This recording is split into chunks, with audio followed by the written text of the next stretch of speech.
Il était une fois une histoire connue dans toute la France, celle d'un criminel ayant assassiné toute sa famille avant de disparaître, sans laisser de traces.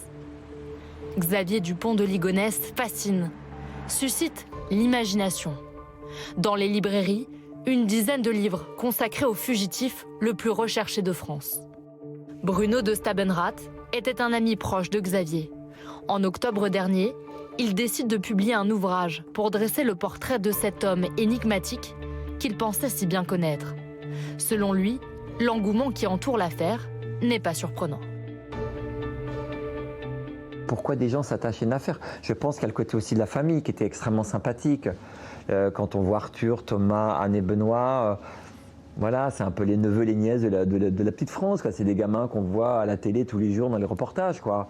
Et la mère Agnès, donc tout ça c'est dramatique, c'est tragique. On se dit mais pourquoi ce père qui présentait bien, qui était censé avoir une belle situation, supprime toute sa famille? Et comment ça s'est passé? Et aussi le fait que cette histoire n'a pas d'épilogue. Un peu comme l'affaire Grégory, comme toutes ces grandes affaires, le tueur du Zodiac, l'affaire Seznec, l'affaire Dominici, toutes ces affaires n'ont pas d'épilogue. Donc on oscille toujours entre le 50-50. Est-ce que Xavier est vivant ou est-ce que Xavier est mort? Ça on ne le saura pas, on le saura peut-être un jour, j'espère qu'on le saura un jour. Le mystère, principal ingrédient d'un polar. Les plus grands criminels se retrouvent à l'affiche de téléfilms ou de séries.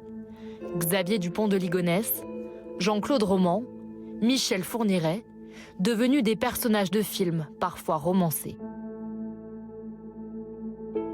Florence Rowe est avocate. Elle a défendu plusieurs familles de victimes du serial killer et violeur Guy Georges, dont l'histoire sordide a été racontée dans ce film sorti en 2015, seulement une quinzaine d'années après les faits. C'est très difficile pour les familles parce que évidemment elles pensent d'emblée que ça va être un film qui va être à la gloire d'un criminel, et ça c'est insupportable pour elles évidemment. Et elles ont évidemment aussi eu peur et craint que l'on ne puisse salir les victimes.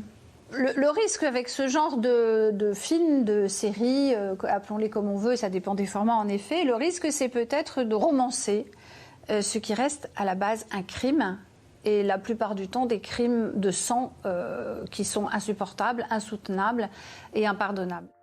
Une réalité dont se nourrit la fiction, mais parfois c'est l'inverse. Xavier Dupont de Ligonnès se serait inspiré de 3 célèbres polars pour commettre sa folie meurtrière.